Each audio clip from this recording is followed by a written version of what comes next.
Il est presque 10 heures. Nous accueillons Nicolas Sarkozy, invité exceptionnel de BFM TV. Bonjour Nicolas Sarkozy. Bonjour. Merci de m'avoir invité. Merci à vous d'avoir accepté notre invitation. À l'occasion de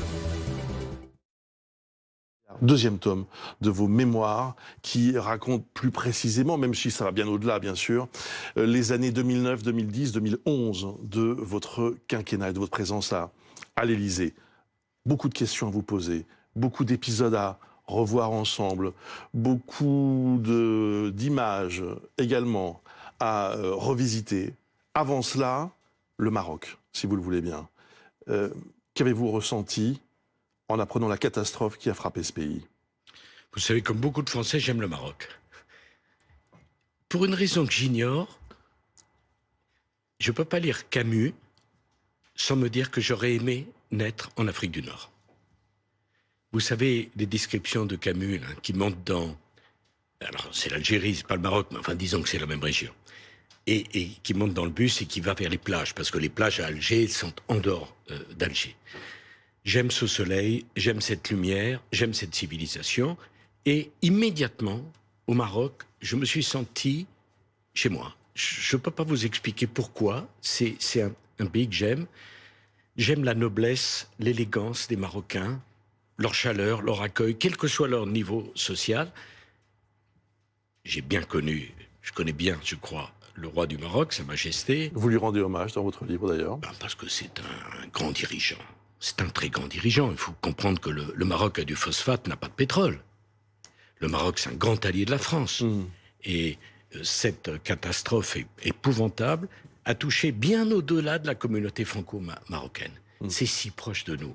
Ils sont si proches de nous.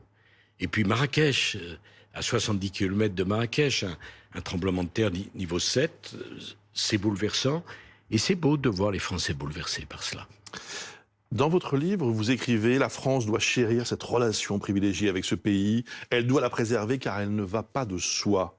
Les Marocains sont parfois sensibles jusqu'à la susceptibilité. » Et vous écrivez aussi « Le président Macron n'a pas toujours su trouver les mots ou les gestes que les Marocains attendaient. Son tropisme algérien lui procurera bien des déceptions. » Est-ce que c'est la raison pour laquelle la France n'a pas reçu officiellement de feu vert pour envoyer des équipes humanitaires? Je ne me permettrai pas de dire ça. Je ne connais pas le détail des relations aujourd'hui. Ce que je veux dire par là, la France est un pays qui a eu un empire, qui a eu une histoire coloniale.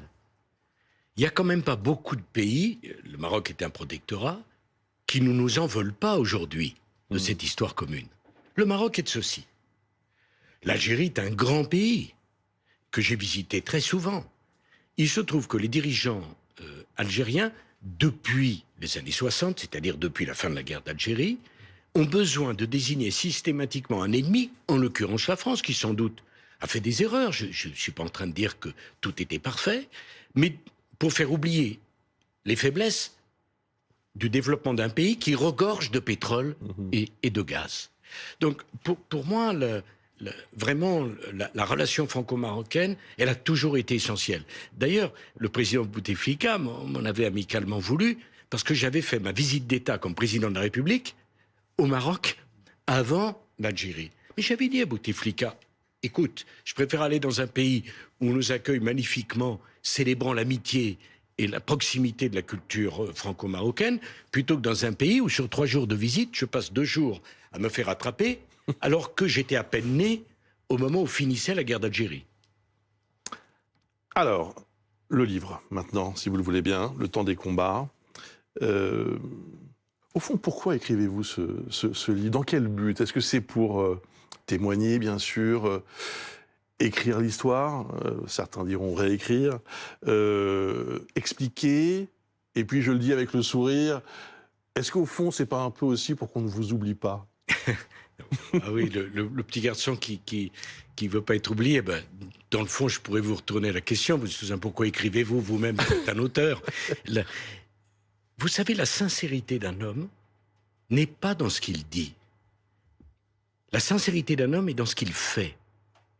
Peu importe pourquoi je l'ai fait. Je l'ai fait. J'écris du premier mot jusqu'au dernier moi-même. Au bic. Même pas à l'ordinateur. Donc, j'ai voulu partager avec les Français des événements qui m'appartiennent, pas plus qu'à eux. J'ai voulu montrer que la politique, c'était chaud. Et j'ai toujours voulu aimer des Français. J'ai toujours voulu partager. Donc c'est une façon de garder le lien avec les Français aussi, ce livre. Mais ce lien... vous savez, la politique, ça a été 40 ans de ma vie. Mais ce que je voulais dire, c'est qu'il a fallu aussi, après l'Élysée, et après, évidemment, aussi l'aventure de la primaire en 2016, inventer une nouvelle forme de vie publique. Parce que ce n'est plus la même existence publique pour vous. Bon, franchement, moi, j'arrive à tourner la page. J'ai adoré être ministre de l'Intérieur. Si vous saviez comme j'ai été heureux 4 ans au ministère de l'Intérieur. Pourquoi? Qu'est-ce qui vous plaisait tant? Parce que c'est l'action. Et moi, je suis un homme d'action. J'aime et j'admire les policiers, les gendarmes. Et être à leur tête, c'était pour moi passionnant et un immense honneur. J'ai été ministre des Finances, j'ai quitté. Je sais tourner les pages.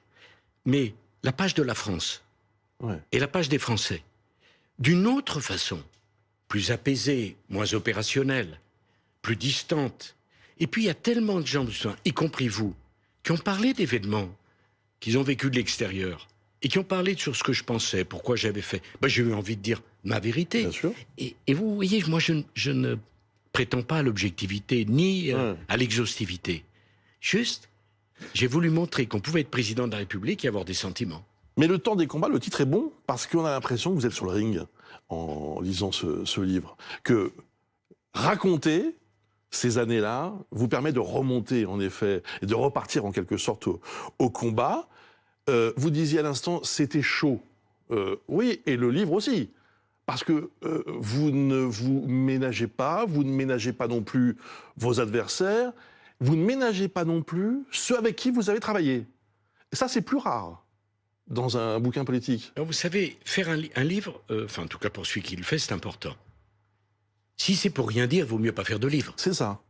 Et à partir du moment où vous dites des choses, vous prenez le risque de ne pas être objectif, d'égratigner, de favoriser. J'ai essayé que celui pour lequel je suis le plus sévère, c'est moi. Et c'est un travail difficile que de se remettre en cause. Mais au fond, c'est des événements communs. Quand vous êtes président de la République, vous n'êtes pas un homme politique. Vous faites partie de la famille des Français, y compris de ceux qui n'ont pas voté pour vous, qui vous aiment pas. Ce que je veux dire, c'est que dans un livre comme ça, où on revient sur le passé, on peut aussi avoir, sans aller jusqu'à l'idée du pardon, on peut avoir l'envie de gommer certaines choses. Pas du tout. C'est pas votre style. Vous dites vraiment ce que vous avez pensé sur l'instant et aussi la réflexion que cela vous amène aujourd'hui sur certaines personnalités. J'ai voulu que vous, en le lisant, vous soyez à côté de moi dans le bureau. Et que vous compreniez comment ça se passe. Absolument. C'est pas désincarné. Moi, j'avais vu Mitterrand, dont j'ai été le ministre pendant la cohabitation. Souverain, grande dimension, un peu immobile. J'ai vu Chirac, dont j'ai été aussi le ministre. Sympathique, empathique, dynamique, parfois un peu automatique. Et je m'étais promis que si j'avais la chance ou l'honneur de devenir président, j'essaierais d'être un président incarné. Et l'écriture, pour moi, je lis tous les jours, c'est très important. Et j'ai voulu faire un livre incarné, où les gens se disent, tiens, il nous raconte vraiment ce qu'il a vécu. Après, on est d'accord ou on n'est pas d'accord. C'est pas du mensonge. Mais ce devoir de vérité, il est intéressant, notamment lorsque vous jugez ceux que vous avez choisis. Parce qu'au fond, c'est votre responsabilité de les choisir. Et alors là, ce sont pas des portraits d'ailleurs, parce que c'est plutôt des impressions que vous livrez sur les gens qui ont travaillé avec vous. On va dire, il y a deux sortes de pics. Il y a des pics subtils, et puis il y a des pics carrément cash. Je vais vous donner 2 exemples, pour ceux qui nous regardent et qui découvrent aujourd'hui ce livre. Pic un peu subtil. Sur François Fillon, à qui vous rendez hommage tout au long du livre en disant qu'il a été d'une loyauté absolue à son poste de Premier ministre. Je vous cite, « Il était toujours vêtu avec une grande élégance, un peu affectée à mon goût, mais assez originale dans le choix des couleurs et dans la forme des vestes ou des chemises. J'avais fini par remarquer qu'il y attachait un soin tout particulier. Je m'amusais de ses costumes qui le rendaient toujours très visible sur les photos. » Je vous avoue, j'ai ri. Tant mieux, c'est déjà... Cela. Mais vous vous rendez compte, c'est formidable. Un journaliste aussi expérimenté que vous, qui en a tant vu, vous pourriez dire, tiens, encore un bouquin politique, peu importe. Et vous me dites, le matin, en commençant la semaine, mais bien sûr, j'ai ri. Et François Fillon est un homme de grande qualité, qui a présenté pour moi un avantage immense. Il rassurait des gens que ma personnalité pouvait inquiéter. Mais vous savez que c'est très important, la complémentarité, et dans le couple président-premier ministre. Mais j'avais noté cela, comme j'aurais pu noter les chaussettes de baladure. Moi, j'ai jamais eu des chaussettes de cardinal. Mais les costumes ont fait scandale. C'est la raison pour laquelle je le soulignais. C'était pas... Je vous dis, c'était pas mon arrière-pensée. Je ne frappe jamais quelqu'un à terre. Et si j'ai dit ça, c'était en souvenir à un moment, j'avais invité François Fillon à venir nous voir, alors qu'on était à Brégançon avec Carla, et que toute la presse avait souligné le costume particulier qui était le sien. Il y a des phrases plus cash sur Ramayad, notamment, dont vous parlez et vous évoquez cette déloyauté. Et puis, les Français. Les Français peuvent être les adversaires les plus cruels et les plus redoutables de leur propre pays.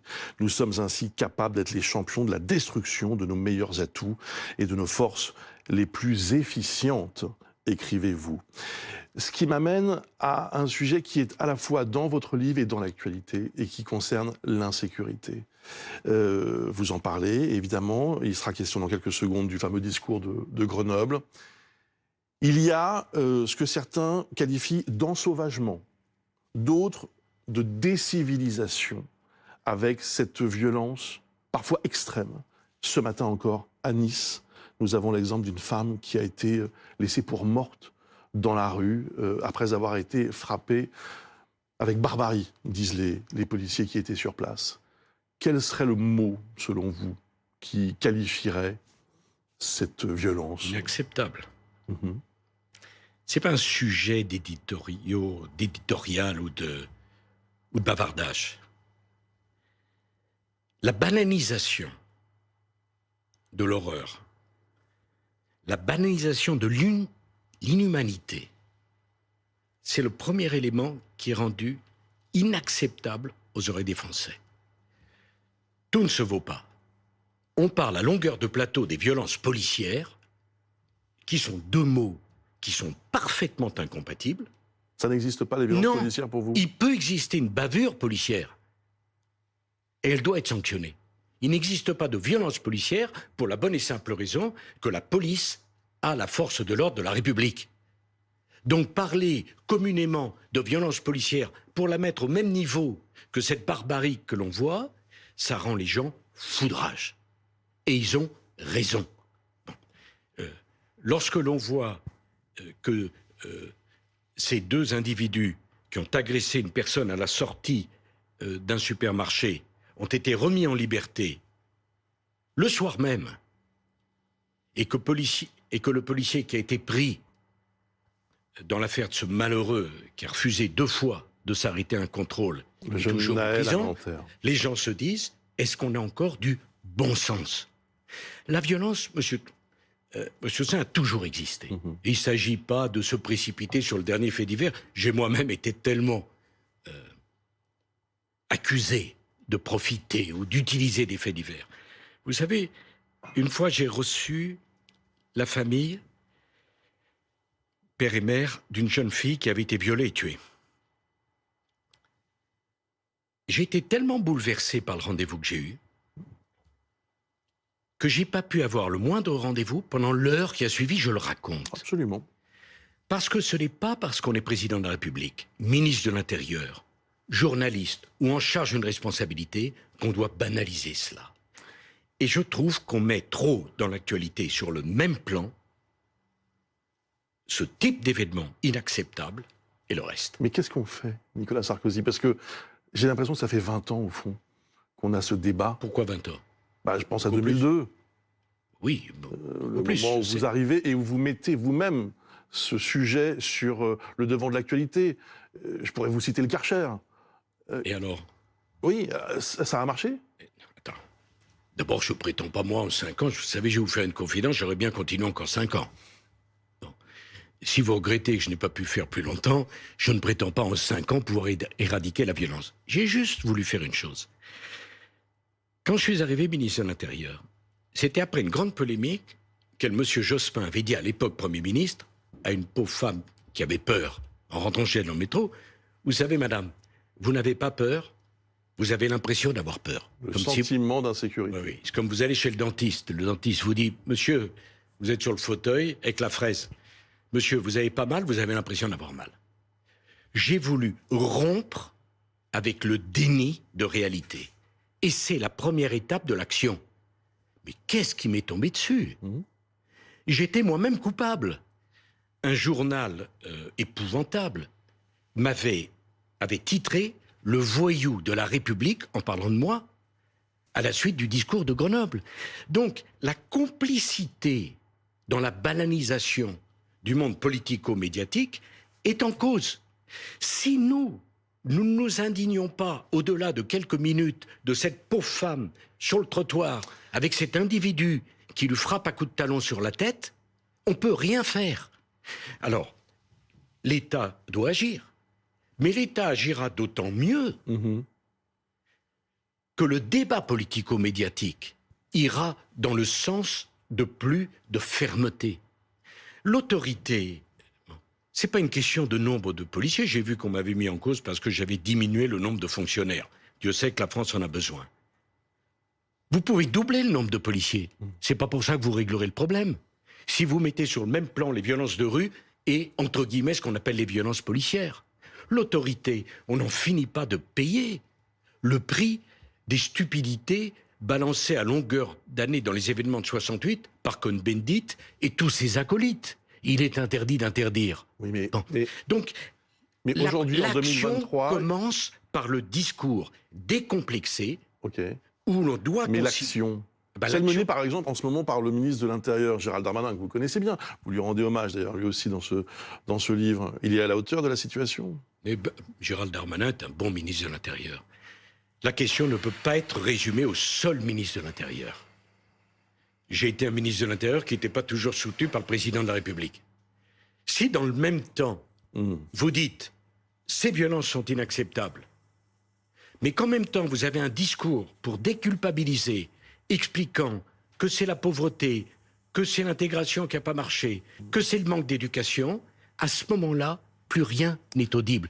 Est-ce que je me permettais de prendre un exemple ? Oui. Si votre enfant, père de famille, jeune, veut traverser la route en courant, sans tenir compte des feux rouges ou des passages piétons, vous l'attrapez par la manche et vous lui dites non, vous n'avez pas besoin de tout lui expliquer.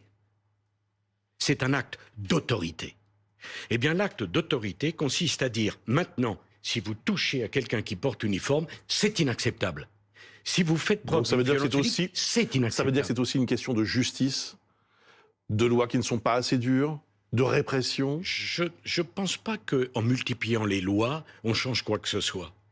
C'est une question de priorité dans la société, dans le débat, et que ça commence dans le débat politico-médiatique, où on ne doit pas avoir sur le plateau quelqu'un qui dit, comme pensent les Français, c'est inacceptable, et la communauté des autres qui pensent à leur image, et qui explique toutes les raisons qui excusent des comportements qui sont inacceptables. Et pour revenir au mot, le mot décivilisation, il vous choque ou il vous paraît tout à fait adopté ? Bon, moi, c'est des mots, enfin, je pense que décivilisation, ensauvagement, le problème, c'est que cela veut expliquer quelque chose qui est inexplicable, car intolérable. Point.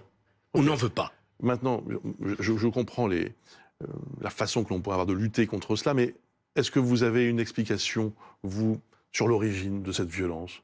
On ne comprend pas pourquoi il y a de plus en plus de jeunes, très jeunes, qui se livrent à cette violence extrême. Quel regard portez-vous là-dessus ? Vous savez, à partir du moment où on est une société où on conteste l'autorité, où on conteste le simple fait d'appartenir à une civilisation judéo-chrétienne, ou dans un mouvement massif d'immigration depuis les années 60, avec un système d'intégration qui ne fonctionne plus. Naturellement que c'est pas parce qu'on est immigré qu'on est délinquant. Qui pourrait dire une bêtise pareille ? En tout cas pas moi.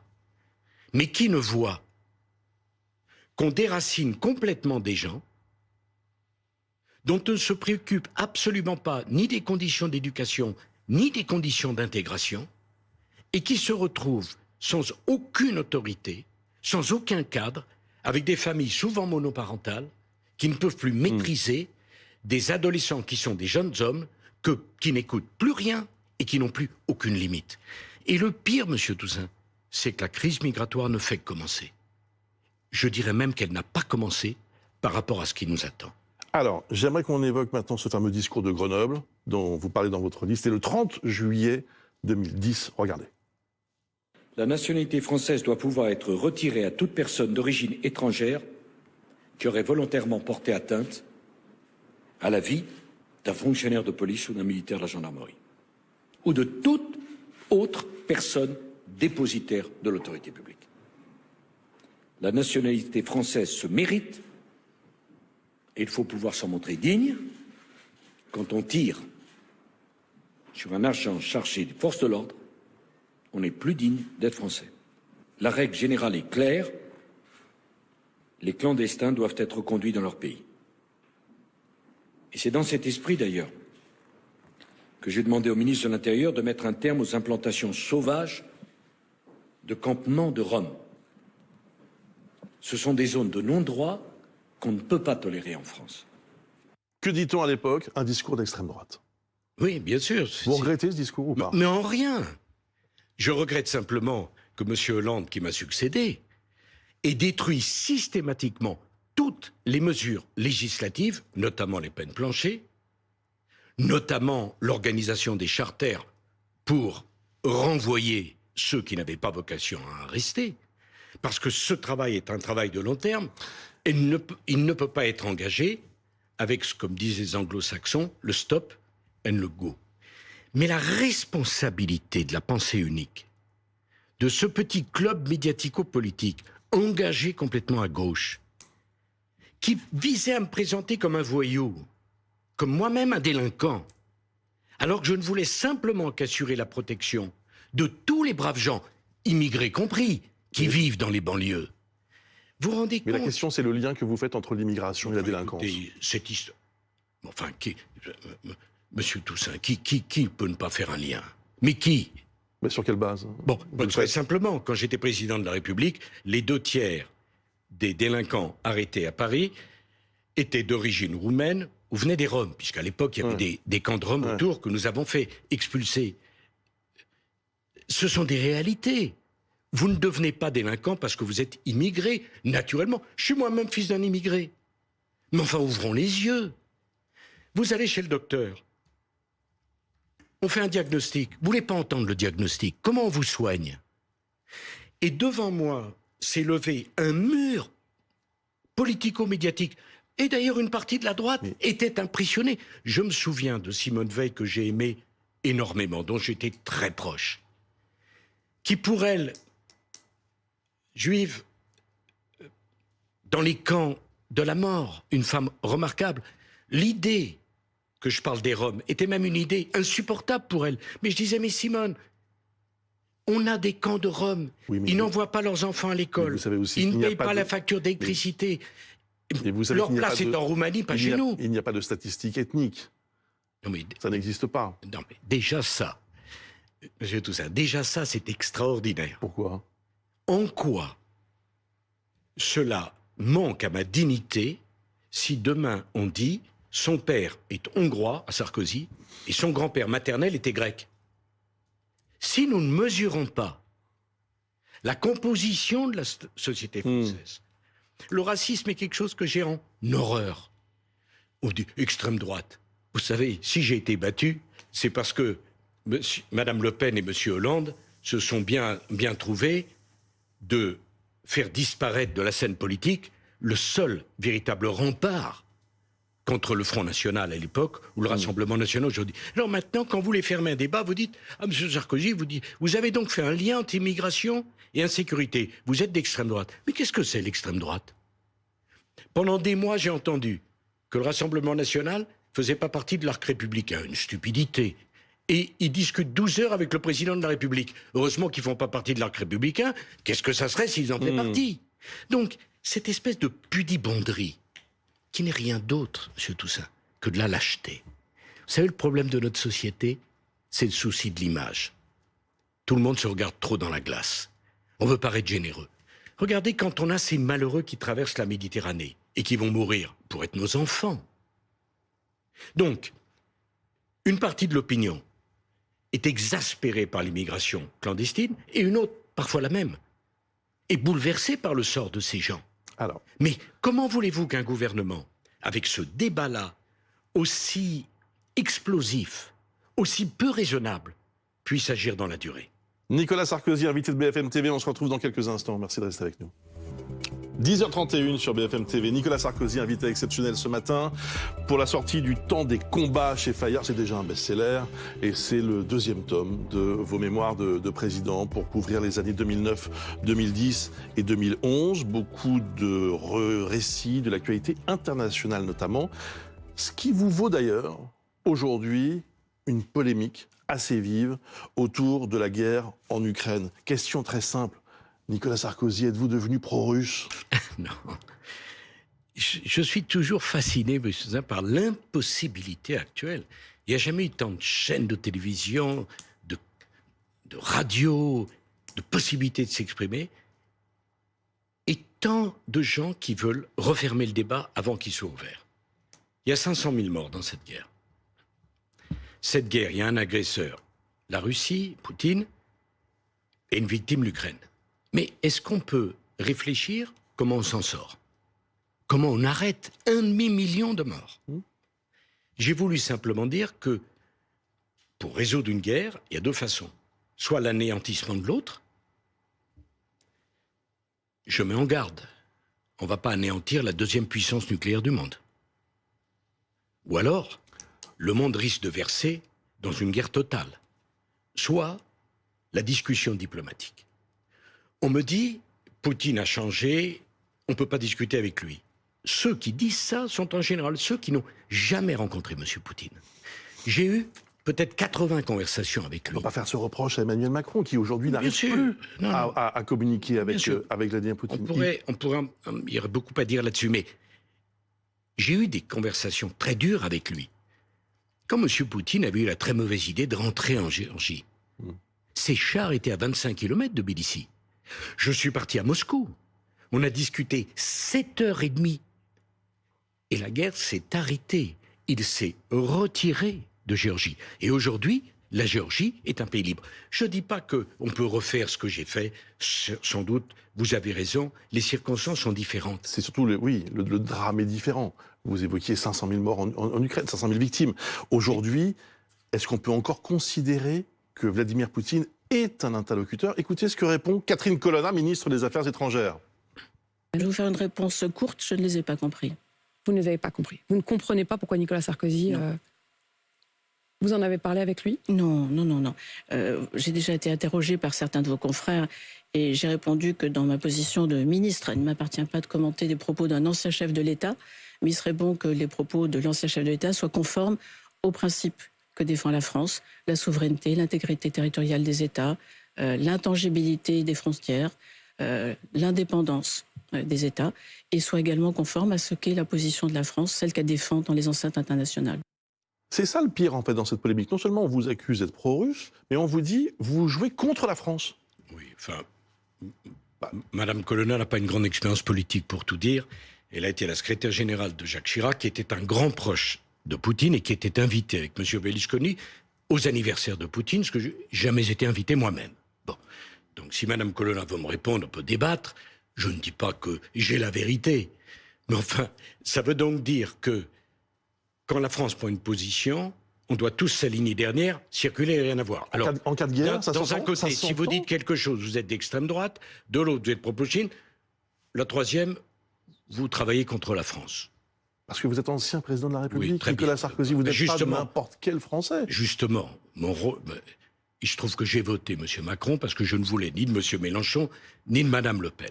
Bon. Mais enfin, on est quand même dans un pays libre, enfin, je l'espère. On a le droit de donner son opinion. Bien sûr. Et Mme Colonna peut prendre l'air martial qu'elle veut, ça ne donne pas de contenu à ce qu'elle dit. Il n'y a aucun contenu. La question, par exemple, toute simple, est-ce que faire rentrer l'Ukraine dans l'OTAN Est-ce que ça favorise la paix ou non? On peut en débattre quand même. Je dis que ça ne favoriserait pas la paix. Vous savez, en 2008, M. Bush me dit « laisse rentrer l'Ukraine dans l'OTAN ». Mme Merkel et moi, nous refusons. Pourquoi, M. Bruce Toussaint? Parce que quand vous agitez la muleta sous le nez du taureau, il ne faut pas s'étonner qu'il charge. Donc, mettre l'Ukraine dans l'OTAN, c'est une provocation. Aux yeux des Russes, si l'Ukraine a le statut de pays neutre, avec des garanties pour sa sécurité et pour ses frontières données par l'ONU ou par la communauté internationale, il me semble que c'est une alternative qui vaut la peine d'être évoquée. Quand Mme Colonna dit « on fait la guerre sans la faire », qu'est-ce que ça signifie? Quel est le but de guerre? Qu'est-ce que ça veut dire? C'est une nouvelle forme de conflit. C'est une nouvelle forme de conflit qui... Voilà. Vous savez, tous les gens courageux, boulevard Saint-Germain, qui envoient mourir des jeunes Ukrainiens, mais ça fait pleurer. La question, si vous permettez, Nicolas Sarkozy, c'est absurde. Au sujet de Vladimir Poutine, est-ce que votre vision du Poutine que vous avez connu lorsque vous étiez président, ce Poutine-là est-il encore le même? Un exemple très concret. Ce matin, il rencontre Kim Jong-un, le leader nord-coréen. Ça veut dire qu'aujourd'hui, Poutine, c'est ça. Qui sont les alliés de Poutine? Pour vous, monsieur Toussaint, le but de guerre, c'est de changer le gouvernement de la Russie. Ce n'est pas ce que je dis. Permettez-moi de vous dire que ce n'est pas crédible. On peut débattre sans être accusé d'être pro l'un ou pour l'autre. Les Américains ont une vision cohérente et toujours la même. Ils voulaient faire rentrer la Turquie en Europe, parce que la Turquie, c'est leur allié. Les Américains voulaient faire rentrer l'Ukraine en Europe, parce que plus il y a de pays de l'Est en Europe, plus l'Europe sera en vérité sous domination américaine. Je souhaite une Europe indépendante. Il y a un double jeu des États-Unis, selon vous? Il n'y a pas de double jeu, c'est très clair. Les États-Unis veulent l'Europe, mais une Europe qui leur est soumise. D'ailleurs, le président Macron lui-même a une très bonne intuition. Il a essayé de garder le contact avec Poutine. Et tout un tas de pays, notamment les pays d'Europe de l'Est, pour des raisons historiques que je peux comprendre, lui sont tombés dessus. Mais ce qui est important, voyez-vous, après tout, peut-être que Mme Colonna a raison sur son argumentation, ou que moi j'ai raison, mais on doit en débattre. Cette chape de plomb. Alors, ne débattez pas de l'islam, ne débattez pas de l'immigration, ne débattez pas de la guerre Ukraine-Russie. On va où comme cela?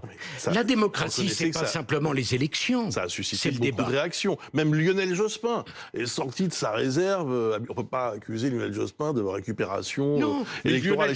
Il a été extrêmement choqué par vos propos. Lionel Jospin est aujourd'hui sur la ligne de celui qu'il combattait à l'époque, George Bush. L'obsession de Bush comme d'Obama était d'élargir l'Europe aux pays de l'Est et même à la Turquie. Vous savez, lorsque je me suis opposé à l'entrée de la Turquie en Europe, Jacques Chirac et François Hollande étaient pour. Je m'y suis opposé. À l'époque, c'était pas Mme Colonna, mais les mêmes. Ah, il est turcophobe. Ah, il est islamophobe. Il fallait laisser rentrer 100 millions de Turcs en Europe. Ça serait bien aujourd'hui d'avoir M. Erdogan à la table du Conseil européen. Quand vous dites quelque chose qui ne rentre pas exactement au moment voulu, dans la petite case de la pensée unique, derrière laquelle chacun se réfugie, vous êtes montré du doigt ou caricaturé. D'ailleurs, pour finir sur ce sujet, Zelensky, c'est pas votre... Je sais pas votre tasse de thé. C'est ce que vous écrivez. Vous dites leçon de morale au MEDEF, au Festival de Cannes. Quand M. Zelensky dit il faut que Carrefour ou la Société Générale ferment leur filiale en Russie, je ne vois pas ce que la jeune femme vendeuse chez Carrefour a à faire avec la guerre en Ukraine. Monsieur Bruce Toussaint, quand George Bush a eu la très mauvaise idée de rentrer en Irak, sans mandat des Nations Unies, sans mandat des Nations Unies, bien sûr. Et que Jacques Chirac a eu la très bonne idée de s'y opposer. En 2003, en effet. A-t-on sanctionné les Américains qui n'y étaient pour rien? Le peuple américain. Ma conviction, c'est que la Russie et l'Europe ont à travailler ensemble.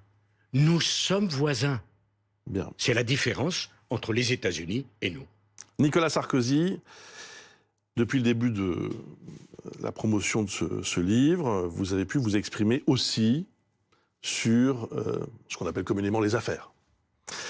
Et il y a un terme que vous avez utilisé, vous avez parlé de harcèlement de la part de la justice, et plus particulièrement de la part du parquet national financier. Jean-François Bonner, le procureur de la République, donc le patron du PNF, vous répond ce matin, c'était sur RTL. Écoutez ce qu'il dit à propos de ce mot de harcèlement. C'est un élément de langage que j'entends maintenant depuis que j'ai pris mes fonctions. Nous l'avons notamment et abondamment entendu lors du procès dit Bismuth, l'affaire des écoutes téléphoniques. On l'a également entendu lors du procès Big Malion, qui arrive en appel le mois prochain ou dans 2 mois à la cour d'appel. Je dirais qu'en matière économique et financière, dès lors que vous vous attaquez à des personnalités de cet ordre-là, on vient bien sûr vous renvoyer la balle, si je puis dire, sans métaphore particulière. Et pour être très clair, et je vais employer une expression un peu triviale, votre objectif, c'est pas de vous payer Nicolas Sarkozy? Absolument pas. Il est hors de question, et ça je le dis solennellement à l'attention de vos auditeurs, il est hors de question qu'une autorité judiciaire, quelle qu'elle soit, et en particulier le parquet national financier, que nous, entre guillemets, payons telle ou telle personnalité. Nous sommes là pour contribuer à rendre la justice, et notre boussole, c'est la règle de droit, c'est l'application du droit. Point à la ligne. Point à la ligne. Nous ne sommes pas là pour nous payer qui que ce soit, dit le patron du PNF. Qu'est-ce que vous lui répondez? Non, d'abord, j'étais étonné de voir que le procureur financier fait une campagne médiatique où il me prend un parti, pas dans cet extrait, mais dans d'autres que vous auriez pu... Il me semble que la justice a tout lieu d'être dans un prétoire et pas dans des médias. Et dans un endroit où je peux lui répondre. Vous-même, vous en parlez à la télévision. J'ai quand même le droit de me défendre, hein, à moins qu'on n'ait pas le droit. Alors, dans ce cas-là, c'est une autre chose. Est-ce que vous me donnez quelques minutes? C'est très important. J'ai été interrogé des centaines d'heures. Perquisitionné, mis en garde à vue. Ça fait maintenant 10 ans que je suis examiné sur toutes les coutures. Je ne me suis jamais plaint. Mais aussi jugé et même parfois condamné. Non, on va voir. Vous savez, c'est à la fin qu'on verra. Je ne m'en suis jamais plaint. J'ai fait face à mes responsabilités. Je ne me suis pas dérobé. J'ai répondu à toutes les questions. Alors, qu'est-ce qu'il en est aujourd'hui? C'est intéressant de voir. Parce que 10 ans après, mon patrimoine, celui de mes enfants, de ma femme et même de ma mère, a été sur les 14 dernières années lasérisé. Vous m'entendez? Lasérisé. Que dit l'ordonnance de renvoi? Il n'y a pas d'enrichissement personnel chez Nicolas Sarkozy. Non mais c'est quand même, excusez-moi, à longueur de plateau, les gens viennent ergoter. Il n'y a pas d'enrichissement personnel. C'est pas l'objet du dossier des écoutes, par exemple, qui vous a valu une condamnation en appel. La corruption sans enrichissement personnel, c'est déjà autre chose. Tout le monde sait que la corruption, finalement, n'est pas allée à son terme. Monsieur on va en parler. Deuxième chose. L'affaire dite libyenne, ce scandale, a commencé par un document publié par Mediapart indiquant que j'avais signé moi-même un accord avec M. Kadhafi, excusez du peu, sur 50 millions d'euros. Ce document, tout le monde le sait, est un faux. C'est tellement vrai, Monsieur Toussaint, que dans l'ordonnance de renvoi, il n'en parle plus. C'est ce que Mediapart conteste ce que vous dites sur ce point-là. Non, il n'y a pas à contester. Il suffit de lire l'ordonnance de renvoi. La justice a donné tort à 3 reprises à Nicolas Sarkozy, selon Mediapart, qui a voulu faire croire à un faux. L'ordonnance de renvoi de l'affaire libyenne parle bien sur 6 pages de ce document, et les juges décrivent même, page 46 du document, que la précédente information judiciaire apportait un élément supplémentaire susceptible d'accréditer l'authenticité de ce document. Ce n'est pas vrai. Et je vais vous le démontrer. C'est la troisième chose.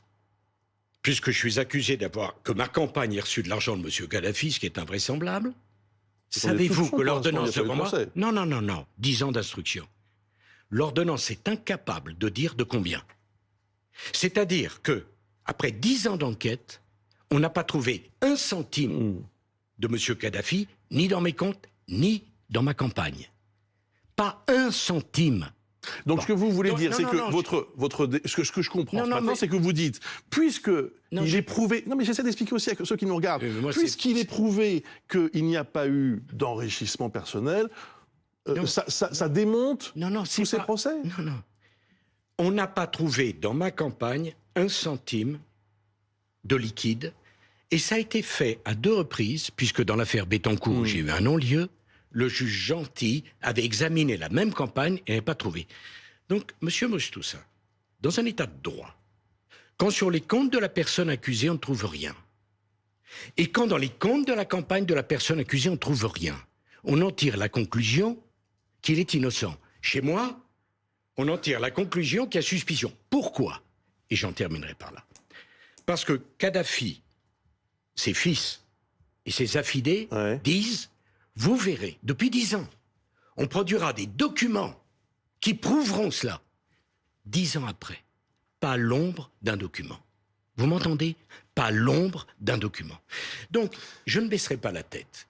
Je ne veux prendre à partie personne, ni le procureur général financier, ni l'institution judiciaire. Je me dis quand même, il y a parfois quelque chose d'inquiétant. Pour moi, je suis assez grand pour me défendre. Le procureur financier va à la radio pour m'attaquer? Mais qu'est-ce qu'il fait à faire? Pourquoi? Qu'ai-je dit? Est-ce que j'ai insulté quelqu'un?